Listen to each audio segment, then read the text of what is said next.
caniço semelhante a uma vara de medir. E me disseram, vá e meça o templo de Deus e o altar, e conte os adoradores que lá estiverem. Exclua, porém, o pátio exterior, não o meça, pois ele foi dado aos gentios. Eles pisarão a cidade santa durante 42 meses. Darei poder às minhas 2 testemunhas, e elas profetizarão durante 1260 dias, vestidas de pano de saco.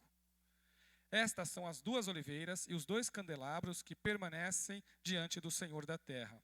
Se alguém quiser causar-lhes dano, da boca deles sairá fogo que devorará os seus inimigos. É assim que deve morrer qualquer pessoa que quiser causar-lhes dano.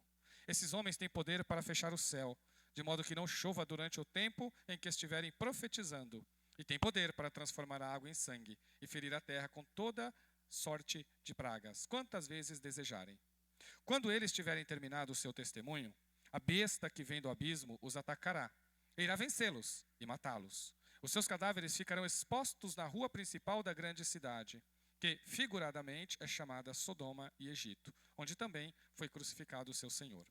Durante 3 dias e meio, gentes de todos os povos, tribos, línguas e nações contemplarão seus cadáveres e não permitirão que sejam sepultados. Os habitantes da terra se alegrarão por causa deles e festejarão, enviando presentes uns aos outros, pois esses 2 profetas haviam atormentado os que habitam na terra. Mas depois de 3 dias e meio, entrou neles um sopro de vida da parte de Deus e eles ficaram em pé. E um grande terror tomou conta daqueles que os viram. Então eles ouviram uma forte voz dos céus que lhes disse, subam para cá. E eles subiram para os céus numa nuvem, enquanto os seus inimigos olhavam. Naquela mesma hora, houve um forte terremoto, e 1/10 da cidade ruiu. 7.000 pessoas foram mortas no terremoto. Os sobreviventes que ficaram aterrorizados e deram glória ao Deus dos céus. O segundo ai passou. O terceiro ai virá em breve. O terceiro ai é a 7ª trombeta.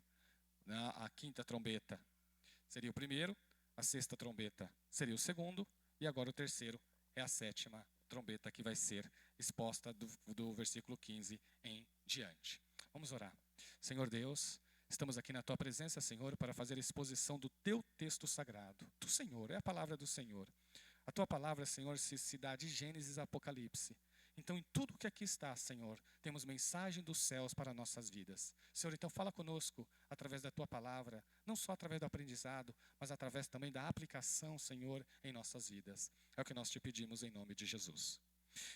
Irmãos, mais uma vez, nós estamos aqui diante de um texto apocalíptico. Então, o capítulo 11 não deixa de ser Apocalipse. Ele segue todos os padrões que o Apocalipse segue. Mas eu não posso deixar de afirmar que esse talvez seja, se não o mais difícil, um dos mais difíceis textos do Apocalipse para se entender. Os estudiosos são divididos, eles são divididos nas suas interpretações, porque não é um texto fácil, não. Não é um texto muito fácil de se entender.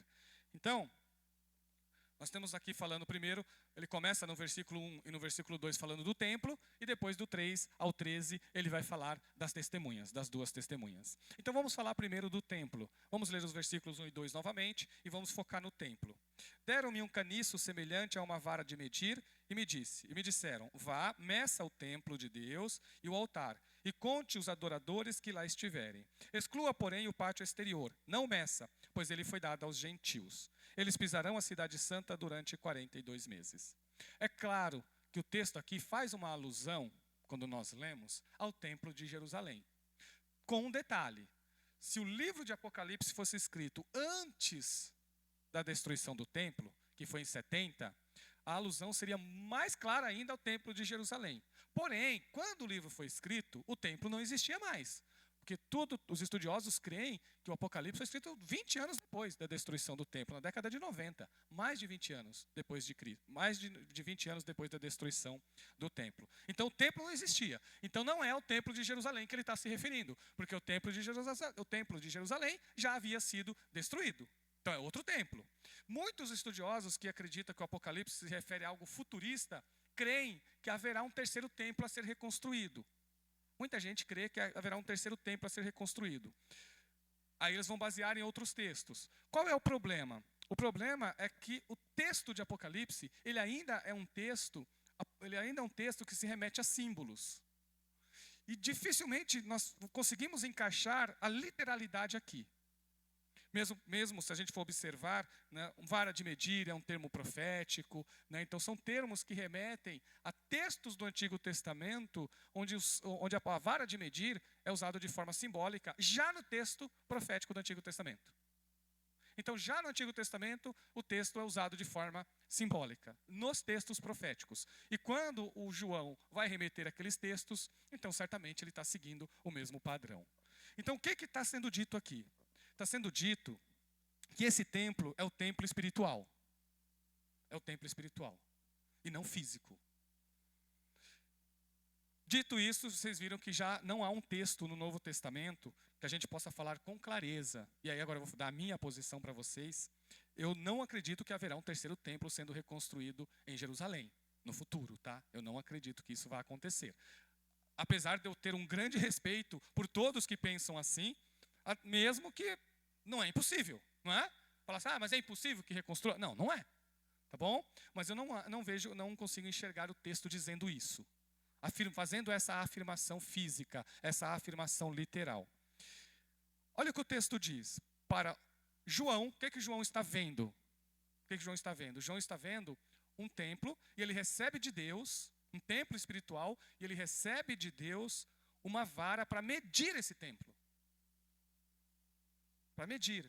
E esse medir se refere à proteção. E aí João, mais uma vez, como ele sempre fala no livro, o templo espiritual de Deus, que é a igreja de Cristo. Então, eu acredito que o templo aqui se refere às pessoas que pertencem a Cristo, que são o templo espiritual de Deus. Paulo fala que nós somos templos do Espírito Santo, então nós somos templos espirituais de Deus. Os crentes em Cristo Jesus, seja judeu ou não, tanto faz, se ele é um judeu étnico ou se ele é um gentil, se ele se converte a Jesus, ele é um templo espiritual de Deus. Então o templo aqui somos nós. É assim que eu interpreto. Tá bom? Aliás, baseado em eruditos reconhecidos mundialmente, que conhecem praticamente todas as interpretações que existem do Apocalipse. E quando eu fiz a pesquisa, eles listaram todas. Eu não coloquei aqui, porque tem várias, gente. Eu falei assim, não, eu vou gastar muito tempo do sermão tendo que explicar uma por uma. Aí eu abri mão de trazer todas as explicações de templo que existem. Tá bom? Pelo menos 5, né, me chamaram a atenção. Mas a melhor forma de enxergar, pelo menos de uma forma que coloca o Apocalipse mais coerente com a sua literatura, dentro da literatura do Apocalipse, que é um livro simbólico, é enxergar o templo como simbólico. Então João está sendo chamado para ele medir o templo com uma afirmação, mais uma vez do Apocalipse, dizendo assim, aqueles que são templo de Deus, aqueles que pertencem a Deus, aqueles que têm o Espírito Santo são protegidos, guardados e selados por Deus. Confirmado mais uma vez. Então o Apocalipse sempre fala que quem é de Jesus está protegido. Sempre fala isso. É do começo ao fim. E isso é muito coerente com o que o João passava, porque a igreja nesse período passava por uma intensa perseguição pelo Império Romano. Então quem lia isso aqui tinha que se sentir consolado, tinha que se sentir, né, tocado por Deus. E é isso que Deus está falando para os seus servos. Olha, vocês foram medidos, vocês estão lá sendo contados por mim. Vocês serão guardados, vocês serão protegidos. Nada tocarão vocês. Nada tocarão vocês. Só que o templo tem a sua parte. A alusão fala de templo físico, como os templos físicos antigos. Mas se nós formos, só que aqui ele está deixando um detalhe. Está dizendo que toda a parte interna do templo foi medida. Mas tem uma coisa diferente aqui, dizendo o seguinte, olha, mas o pátio externo não é para medir, não. Só é para medir a parte interna, a parte externa não. E aí também vai ter várias interpretações para isso. Mas o mais simples e o melhor é que tudo se refere ao povo de Deus, tudo. Nós somos o povo protegido por Deus, mas nós somos protegidos em meio à perseguição. Nós somos protegidos em meio ao mundo. Nós somos protegidos no meio de um mundo que está se desfazendo. Então não está dizendo aqui que o crente não vai passar por lutas. É no meio delas que Deus nos guarda. A Bíblia nunca promete para nós que nós não vamos passar por lutas.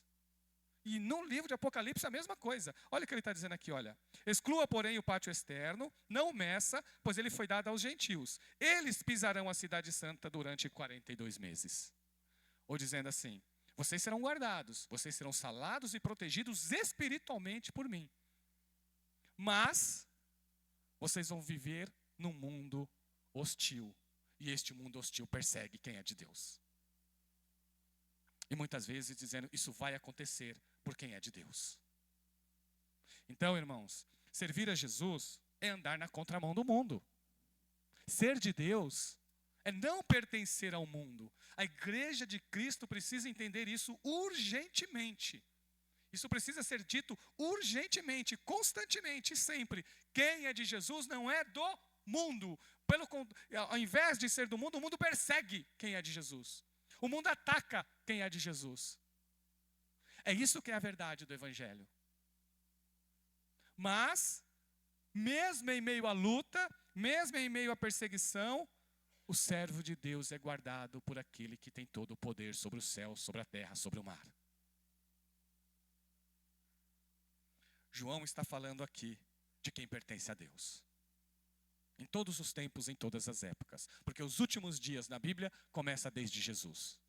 Jesus inaugura os últimos dias. E ele só vai terminar quando Jesus voltar na glória dos céus, na sua segunda vinda. Somente aí conclui-se os últimos dias. Até lá, nós vivemos os últimos dias. Então, é escatológico? É uma profecia para o futuro? Sim. É uma profecia que já começou a se cumprir no tempo do próprio João. O próprio João foi preso e foi exilado na ilha de Patmos por causa da palavra de Deus. E Deus o protegeu. Ele saiu de lá, ele escreveu o Apocalipse, ele foi guardado e protegido na ilha de Patmos. E é isso que a gente aprende acerca da verdade do Evangelho. Deus nos guarda e nos protege onde nós estivermos. Ele estará conosco, cuidando e nos abençoando. Então essa é a primeira parte. E tem aqui um período de tempo que fala sobre 42 meses. 42 meses. 3 anos e meio. E continua. Darei poder às minhas 2 testemunhas e elas profetizarão durante 1260 dias vestidas de pano de saco. E agora? Quem são as 2 testemunhas, né? E olha que elas profetizam no mesmo período de tempo em que os gentios pisotearão o pátio exterior do templo. Elas profetizam no mesmo período da perseguição. E elas profetizam com pano de saco. Vocês perceberam que está falando da mesma coisa aqui? É a mesma coisa. João está continuando, ele não está mudando a sua história. Ele está continuando a mesma visão profética. Quem tem a mesma visão, se nós interpretarmos o Apocalipse futuramente, tudo se referindo ao pequeno período de tempo até a volta de Jesus, aí nós vamos ter que dizer que os 3 anos e meio é literal. Então seriam esses últimos 3 anos e meio até a volta de Jesus, que dá 42 meses e que dá 1260 dias, contando meses de 30 dias. Está arredondado aqui. Aí nós teríamos que dizer que as 2 testemunhas seriam realmente 2 pessoas, que nesses últimos 3 anos e meio, ali na região do terceiro templo, que havia sido reconstruído, estará profetizando naquele período, né, estará sendo profetas de Deus nesse período. Essa seria a interpretação literal. Só que a interpretação literal, ela foge do que é o Apocalipse. Ela tira o Apocalipse, ela retira do Apocalipse aquilo que é o mais importante para ele, que é a linguagem simbólica. A literalidade, ela acaba ferindo o gênero. Então é muito difícil nós enxergarmos de forma literal. Porque mesmo que a gente vá para o literal, tem coisas aqui que não dá. Por exemplo, se a gente disser que as 2 testemunhas eram literais, então o fogo que sai da boca deles também que será. Então terá que ser literal. E as pessoas serão queimadas pelo fogo da boca. Vocês percebem? Então, assim, se a gente for literal em tudo, a gente vai ter que ser literal também. Então não dá para dizer assim, as 2 testemunhas são pessoas, mas o fogo é a palavra de Deus. Aí a gente usou 2 interpretações para o mesmo texto. Então, nós temos que manter a coerência. E manter a coerência, as 2 testemunhas se fala da igreja. Assim como o templo está falando da igreja, as 2 testemunhas também. Então, a igreja ela é protegida, a igreja ela é guardada, a igreja ela é selada por Deus. Mas ela está vivendo num mundo hostil, num mundo que persegue, no mundo que ataca, no mundo que pisoteia, conforme o Apocalipse está dizendo. No mundo que pisoteia aqueles que pertencem a Deus. No mundo que persegue aqueles que pertencem a Deus. Só que neste mundo, não é para a igreja ceder. Eu estou sendo perseguido, então eu vou ceder aos ditames do mundo para eu ser mais agradável ao mundo. Não, está mandando profetizar. É para profetizar. É para anunciar que no mundo jaz o maligno e as pessoas precisam de Deus. É isso que eles estão fazendo. Então, no mundo que persegue, no mundo que ataca, no mundo que desonra, no mundo que pisoteia, Deus guarda a sua igreja, Deus sela a sua igreja, Deus concede poder à sua igreja para profetizar ao mundo. É isso que está dizendo aqui. Por que duas? Porque qualquer palavra, para ela ser confirmada, ela precisa de duas testemunhas. Isso já vem desde o Antigo Testamento. Jesus, quando pediu para os seus discípulos irem evangelizar as cidades, ele recomendou que fossem de 2 em 2. Por isso, duas. Então, duas testemunhas se referem à igreja de Jesus de todos os tempos. A igreja de Cristo. 42 meses, isso aqui é importante. Agora eu vou ser técnico. Vou tentar explicar para vocês. Vai ser a única parte que eu vou ser extremamente técnica, tá? 42 meses, gente, vamos dizer assim, ficou como um padrão de período de perseguição. Representa um período de perseguição, um período de luta. Eu vou contar duas histórias para vocês. A primeira se dá no ano 167 a.C., quando um governante sírio ataca Israel e toma Israel. Quer dizer, ele toma antes, ele toma em 174, mas em 167 ele gera uma perseguição intensa aos judeus. Intensa. A ponto de proibir que eles adorassem no templo. O nome dele é Antíoco IV Epifânio. Ele foi profetizado por Isaías. Isaías profetizou sobre esse governante,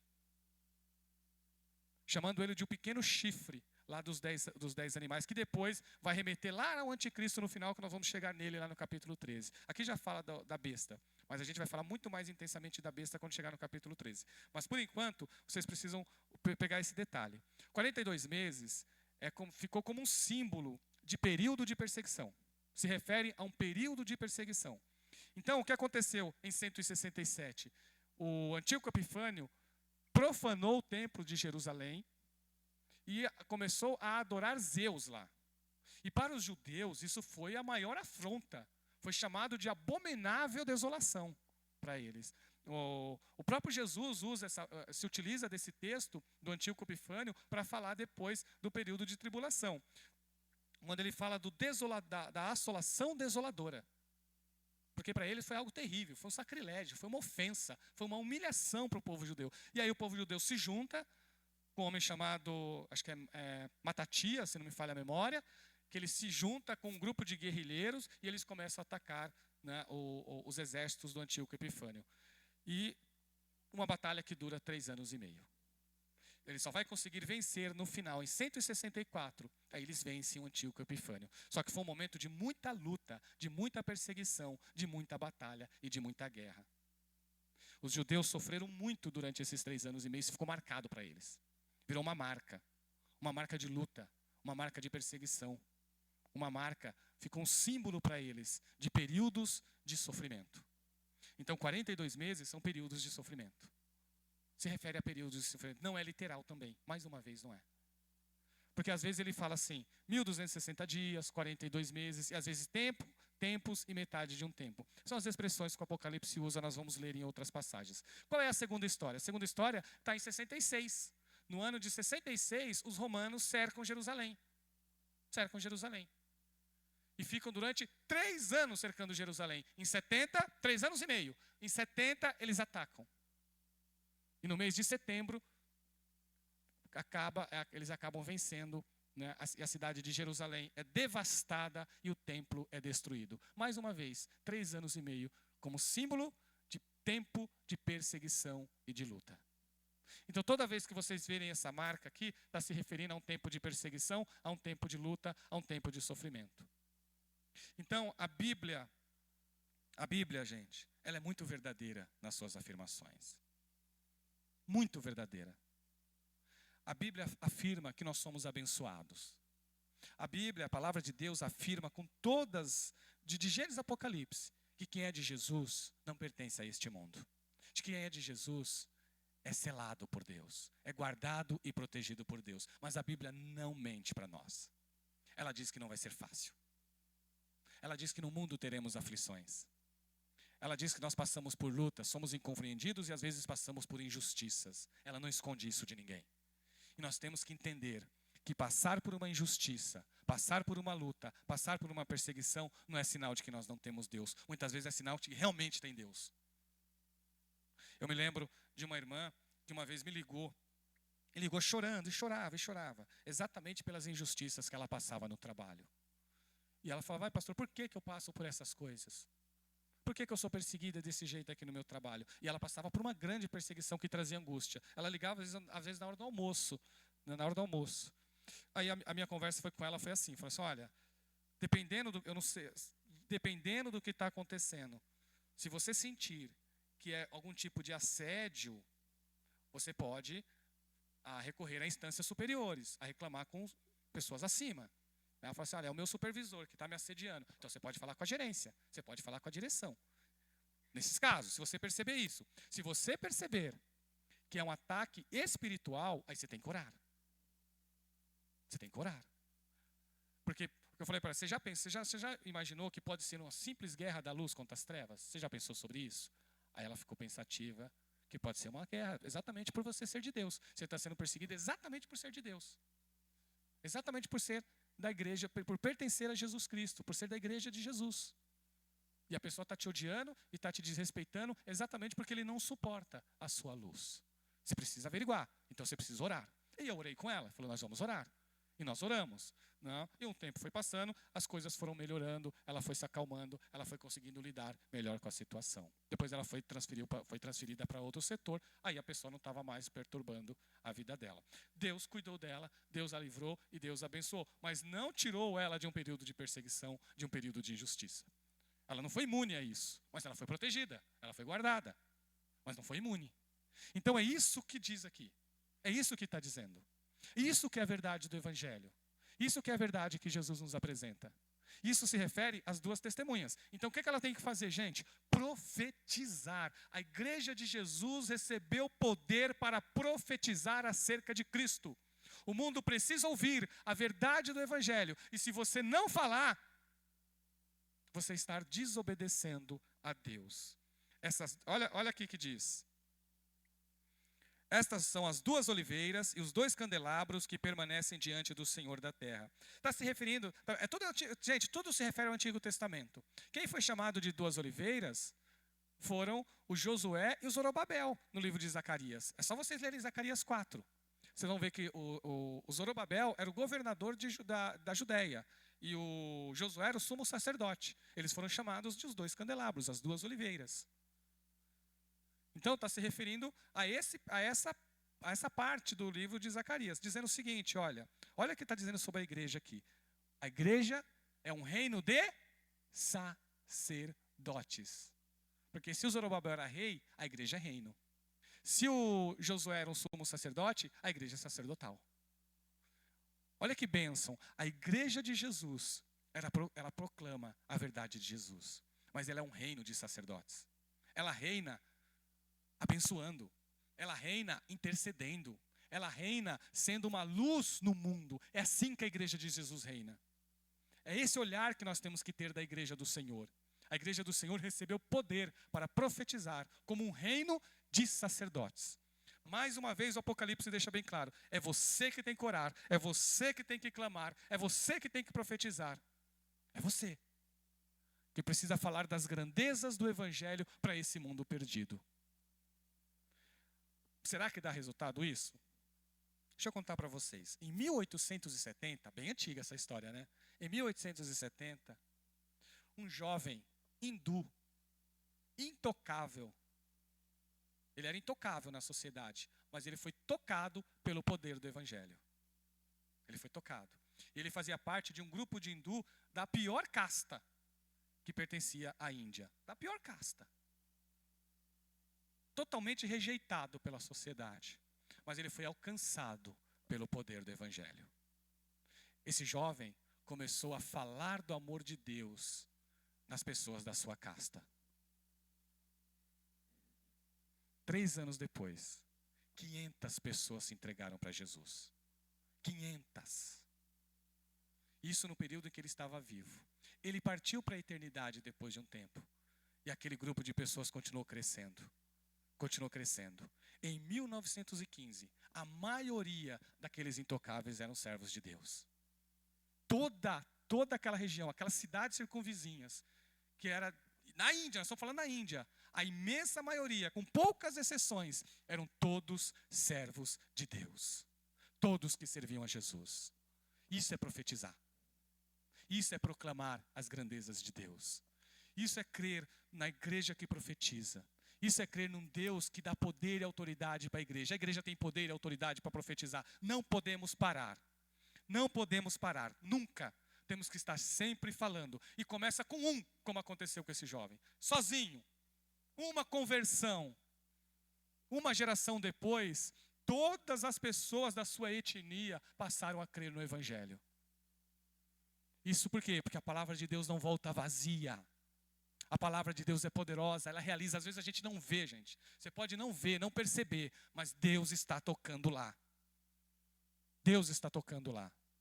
Às vezes a gente fala, mas será que a pessoa prestou atenção? A semente foi colocada lá. Espera, porque quem dá crescimento é Deus. Quem fala é o Espírito Santo. Nós só lançamos a semente. Nós só lançamos a semente. Quem faz germinar é Deus. É Ele que germina a mensagem do Evangelho no coração das pessoas. Você já pensou, né, irmão Wellington, se fosse nosso esse compromisso, eu seria a pessoa mais incapaz do mundo. Não tem, né, irmão? A gente não consegue, né, Wellington? Eu vou falar de Jesus, eu que vou converter a pessoa. Não vai nunca. Não é? É por isso que eu não gosto dessa expressão que Deus me chamou para ganhar almas. Não, quem me chamou para proclamar o Evangelho. Quem faz a conversão é o Espírito Santo. É Ele que faz. É Ele que converte, não eu. Eu não tenho essa capacidade. Muito pelo contrário. Muito pelo contrário, não tenho capacidade nenhuma. A função da igreja, eu como pastor, eu profetizo. Eu proclamo a verdade do Evangelho. Mas quem realiza a obra é o Espírito Santo de Deus. É Ele que tem poder para realizar a obra de Deus. É Ele que realiza o que Deus quer realizar na vida da pessoa. Não sou eu. E não vamos tentar fazer obra que não é nossa, que é do Espírito Santo. A nossa função é falar do Evangelho, é falar do amor de Jesus. É proclamar. E é proclamar em meio a sofrimento, muitas vezes. Em meio a lutas e em meio a dificuldades. Mas proclamar e nunca voltar atrás. Se alguém quiser causar-lhes dano, da boca dele sairá fogo que devorará os seus inimigos. Agora eu posso dizer que o fogo é a palavra de Deus, porque eu estou sendo simbólico, não estou vendo? Então qual é o fogo? É a palavra de Deus que sai da boca da igreja de Jesus. Esse é o fogo. A palavra de Deus é poderosa para quebrar qualquer coração endurecido. A palavra de Deus é poderosa para transformar qualquer situação. A palavra de Deus é poderosa para transformar qualquer realidade. Toda realidade, a palavra de Deus é poderosa para transformar. E agora, esses homens são parecidos com 2 do Antigo Testamento. Estes homens têm poder para fechar o céu de modo que não chova durante o tempo que estiverem profetizando, fazendo aqui uma referência ao ministério de Elias. E tem poder para transformar a água em sangue e ferir a terra com toda sorte de pragas, quantas vezes desejarem, referindo-se ao ministério de Moisés. É por isso que tem gente que acredita que é Elias e Moisés que vai estar profetizando. Não, ou é alguém no poder de Elias ou no poder de Moisés. Está se referindo ao poder da igreja. Está se referindo ao poder da igreja. Está se referindo ao poder que Deus concedeu à igreja. Então, irmãos, na igreja de Jesus, nós temos que clamar para que Jesus realize os milagres que tiver que realizar. Nós temos que clamar para que a vontade de Deus seja feita na vida das pessoas. Nós temos que orar para que o Senhor realize a obra dele na vida das pessoas. Nós temos que crer que a igreja recebeu de Jesus essa autoridade e esse poder para proclamar o Evangelho, para ser fogo do Senhor neste mundo que precisa ser purificado. É isso, gente. Isso é igreja. Igreja não é igual ao mundo, não deve ser. Igreja de Jesus profetiza, clama, prega, proclama. com o poder e a autoridade que Deus deu para ela. Isso é você. Quando eu falo igreja, eu estou me referindo a você. Como corpo de Cristo aqui reunido conosco. É para você que Deus te deu essa autoridade. Foi para você que Deus deu esse poder de falar do Evangelho de Jesus. E sim, está fazendo aqui uma alusão aos ministérios de Elias e de Moisés, mas dizendo que essa autoridade é dada para as duas testemunhas. E se alguém quiser causar-lhe danos, não consegue. Por quê? Ela foi medida. Ela foi selada. Ela foi guardada. Ela está protegida. Então nada acontece com o crente se Deus não permitir, gente. Nada, absolutamente nada. A Bíblia diz que os fios do nosso cabelo estão contados. Ninguém tem poder para tocar num crente se Deus não autorizar. E acabou. Acabou, está protegido, está guardado. Ninguém mexe. Ai daquele que mexe com o servo de Deus. Ai daquele. Então, quem é de Jesus está protegido. Quem é de Jesus está guardado. Nenhum dano acontece se Deus assim não quiser. É Ele quem realiza a obra dele no nosso meio. Mais uma vez eu vou dizer, vamos parar com esse negócio de ficar com medo de diabo, de feitiçaria. Isso aí é bobagem, gente. Não estou dizendo que não exista, não é isso. Mas eu acredito que se você crê em Jesus, não é coisa que a gente tem que se preocupar. Ah, é porque fizeram isso lá, e daí? E daí? Você está selado, você está guardado, você está protegido. Podem fazer o que quiser. Se Deus quiser te orientar e te dar um discernimento, talvez você vai perceber esse tipo de coisa. Fora isso, você não tem nem que se preocupar. Certo? Quando eu digo não se preocupar, não estou dizendo para você não ter vigilância, por favor. É para não se preocupar que esse tipo de coisa te ataca como se tivesse algum tipo de poder sobre você. Não tem. Não tem. É esse tipo de preocupação que eu estou dizendo. Que não tem. Viu? Guarda isso. Não tem. Nem o diabo tem poder de tocar em você se Deus assim não permitir. Acabou. Olha lá a história de Jó. A história de Jó é o exemplo mais clássico disso. Só fez o que fez porque Deus deixou. E tudo teve um limite. Até aqui. Daqui não passa, não é assim? Você vai até aqui. Daqui você não passa. Você vai até aqui. Daqui você não passa.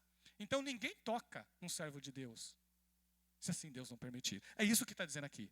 Falando mais uma vez, que quem é de Jesus é guardado e protegido pelo Senhor. Só no final, tá vendo? Quando eles tiverem terminado o seu testemunho, a besta que vem do abismo os atacará. E irá vencê-los e matá-los. Os seus cadáveres ficarão expostos na rua principal da cidade, que figuradamente é chamada de Sodoma e Egito, onde também foi crucificado o seu Senhor. Durante 3 dias e meio. Acabou. Então, houve uma permissão de Deus? Houve uma permissão. Mas a permissão não foi 3 anos e meio. Elas profetizaram durante 3 anos e meio. E aí, a besta, representada aqui podemos pensar aqui no anticristo, na ação do diabo, conseguiu feri-la e matá-la durante 3 dias e meio. Acabou. Permissão, muito parecido com a história de Jesus, que morreu e no 3º dia ressuscitou, muito próximo a isso. Então, uma aparente vitória e ainda num tempo bem pequeno.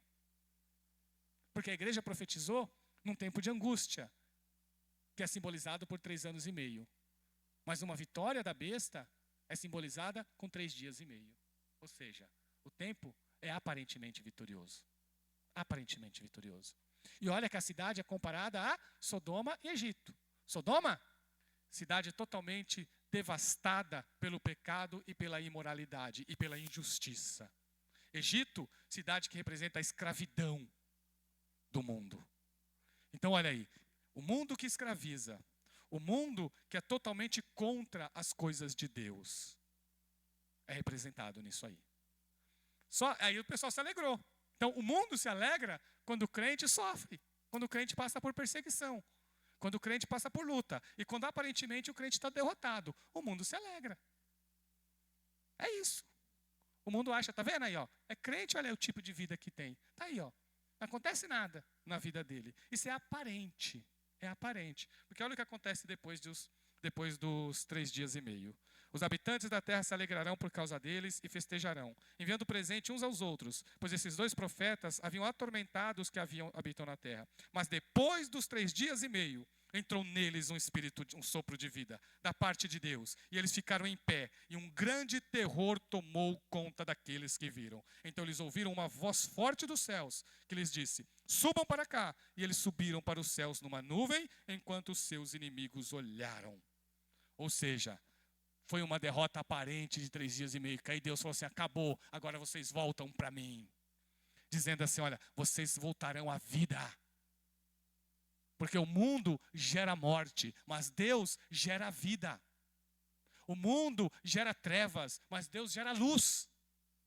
O mundo gera guerras, mas Deus gera paz. É isso que está dizendo aqui. O mundo pode até tirar a vida de um cristão, se assim Deus permitir. Mas ele vai para a glória de Deus. Até o dia da ressurreição. E Deus promete para ele que um dia ele irá ressuscitar. E promete para ele vida eterna. Vida eterna é o que Deus promete para nós. Tudo que Deus promete para você é vida. Vida e vida com abundância. Mas, irmãos, é importante, nós fazemos parte desse povo separado, viu? Desse povo separado. Naquela mesma hora, houve um grande terremoto e 1/10 da cidade ruiu. 7.000 pessoas foram mortas no terremoto. Os sobreviventes ficaram aterrorizados e deram glória ao Deus dos céus. Deram glória ao Deus dos céus. A gente nem tem certeza se houve uma conversão aqui. Nós sabemos que elas se renderam, porque elas viram o poder de Deus. Os egípcios fizeram isso, quando da passagem do Mar Vermelho. Aqueles que ficaram reconheceram que Deus é soberano. Pode ser um simples reconhecimento da soberania de Deus. Ou pode ser uma conversão de algumas pessoas. Pode ser uma conversão. Mas o importante é que Deus foi glorificado. Que Deus foi exaltado. E Deus será exaltado. Gente, Deus ele é glorificado e exaltado no crente. E Deus também é glorificado e exaltado no incrédulo. Porque Ele é Deus. Porque Ele é Deus. Ele é glorificado em tudo. Ou glorificando, te abençoando e te trazendo vida, ou glorificando, trazendo juízo a quem recebe juízo. Eu ouvi uma história, eu não quero assustar ninguém com essa história, tá? Vai ser a última que eu vou contar e já vou encerrar. Mas eu não quero assustar vocês, não. Mas eu vou contar para vocês. Dentro da minha pesquisa, um dos grandes estudiosos do Novo Testamento, que eu sempre cito ele para vocês, e ele é um erudito mundialmente reconhecido, é o Donald Carson. Né? Quem já leu, Mauro já leu algumas coisas dele. É um erudito ou não é, Mauro? É um erudito em Novo Testamento. Eu lendo também o Carson, na preparação aqui do sermão, ele conta uma história impressionante, assustadora, mas impressionante, que mostra a verdade do Evangelho. Não deixa de mostrar a verdade do Evangelho. Ele conta de um jovem pastor na Austrália. E ele conheceu esse jovem pastor, pessoalmente. Ele fala de um jovem pastor que ele conheceu pessoalmente. De um jovem pastor que foi dirigir a sua primeira igreja. Ele tinha 20 e poucos anos, batista. E foi dirigir a sua primeira igreja na Austrália. Quando ele chegou lá, era uma cidade pequena, com poucos habitantes, e era a única igreja que tinha na cidade. Então, se alguém quisesse ir na igreja, só tinha aquela para ir. Então todo mundo ia para aquela. E o que tinha na igreja? Mundo, mundo e mundo. Só. Pessoas que eram corruptas. Pessoas que não se importavam com o evangelho. Pessoas que lhe traziam escândalos. Ele ficou aterrorizado. Mas ele tentou. Ele tentou. E ele falou: Pastor Carson, eu tentei. E eu cheguei, visitei todo mundo. E falei do amor de Jesus. Ele foi evangelizar a igreja, gente. Eu falei do amor de Jesus, eu falei do amor de evangelho, falei o que era ser crente, falei da importância da honestidade, falei da importância da vida santa, falei da importância da ética, falei sobre santidade do Espírito Santo, falei sobre vida cristã autêntica, e fiz isso, e fui fazendo, só que eu não consegui. Porque ele falou, não teve jeito. Eles queriam viver do jeito que eles queriam. Ele falou que tinha até gente que trabalhava na prefeitura e trazia corrupção para a cidade. Né? E o escândalo, e era um escândalo, gente. Era um escândalo. Até que ele entregou os pontos e foi falar com Jesus. Falou: Jesus, me tira daqui. Eu não quero mais ficar aqui. Eu não tenho pulso. Eu não tenho o que fazer. Essa igreja precisa de um pastor mais experiente que eu. Sou um jovem ainda, ninguém me ouve. Eu falo, mas ninguém dá atenção. Então essa igreja precisa de um pastor experiente, que já tem autoridade para falar. Que já tem autoridade. Porque eu não consigo. Então eu peço para o Senhor que o Senhor resolva isso, porque está muito difícil. Agora é a parte assustadora. Ele começou a ir para velórios. 34 pessoas da igreja morreram. E era uma igreja pequena. 34. Sério, né? E ele continuou orando.